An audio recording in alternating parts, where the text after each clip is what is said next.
हाय दोस्तों, आज मैं आपको ब्लैडेक्स हीट पंप की थर्मोस्टेट की वायरिंग्स बताने जा रहा हूँ। क्योंकि क्योंकि आपने देखा होगा कि आजकल ओंटारियो गवर्नमेंट की रिबेट चल रही है, जिसकी वजह से लोग बहुत ज़्यादा एसी को ख़त्म करवा के अपने हीट पंप लगवा रहे हैं, या ब्लैडेक्स का हीट पंप लगवा रहे हैं, या किंग होम का। तो लेकिन ब्लैडेक्स और हीट पंप जो है बेसिकली वो हीट भी देता है, और एसी में गर्मी में सर और सर्द हवा भी देता है वो। यानी वो एज ए एयर कंडीशनर भी वर्क करता है और एज ए हीटर भी काम करता है, एज ए फर्नेस के तौर पे भी काम करता है। लेकिन आपको इसकी मैं जो ब्लैडेक्स की ना इसकी थर्मोस्टेट की वायरिंग बता रहा हूँ कि इसमें हम कौन से वायर इस्तेमाल करते हैं।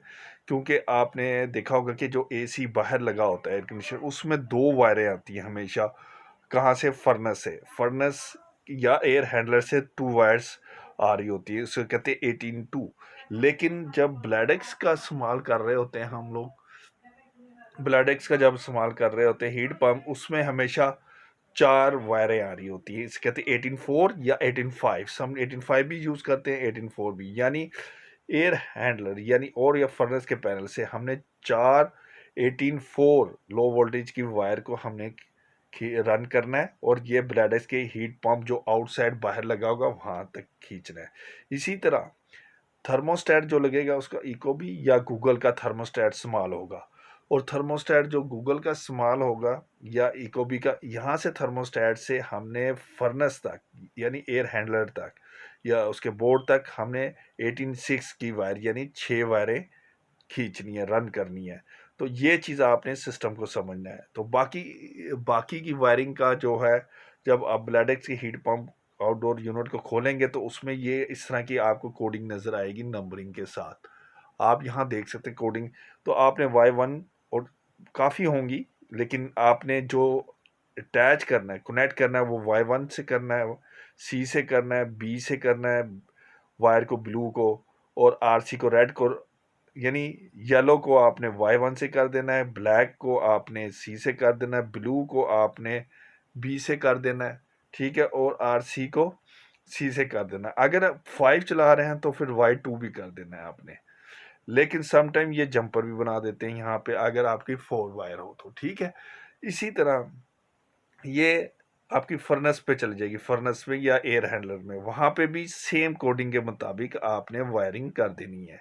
यानी बी में बी, सम टाइम फर्नेस के पैनल बोर्ड में या एयर हैंडलर में बी नहीं होता, तो वो ऐसा करते हैं जो वायर 18 6 आ रही होगी आपकी थर्मोस्टेट से, तो वो बी, और जो ब्लैडेक्स आउटडोर हीट पंप आउटसाइड से जो वायर आ रही होगी आपकी बी, उन दोनों को आपस में जोड़ देना है, उसको मोरेट कर देना, आपस में जोड़ के मोरेट लगा देना है। ठीक है ना, ये चीज़ करते हैं। यहाँ से जो 6 वायर आपकी थर्मोस्टेट से चलेगी, वो सीधा सीधा आपके YRC कोडिंग, जो उनकी कोडिंग के मुताबिक आपने लगा देना है। जैसे सी में सी, आर में आर, RC, B, G और Y और W, यहाँ पे भी उसके मुताबिक आपने एयर हैंडलर में आपने लगा देना है, यानी या फर्नेस के उसके पैनल में आपने जोड़ देना है।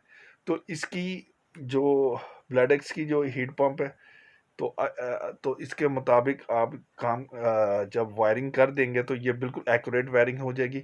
लेकिन इकोबी या गूगल थर्मोस्टेट में जब आपको हीट पंप को चलाना होगा, तो उसके लिए आपको सबसे बड़ी जो वो है कि इकोबी और गूगल के प्रोग्राम में जाके उसको आपने सारी प्रोग्रामिंग करनी है, और उसको आपने इकोबी को बताना है या गूगल थर्मोस्टेट को बताना है कि आपने हीट पंप, ब्लैडेक्स का हीट पंप यानी इंस्टॉल किया है, तो इसको किस तरह चलाना है।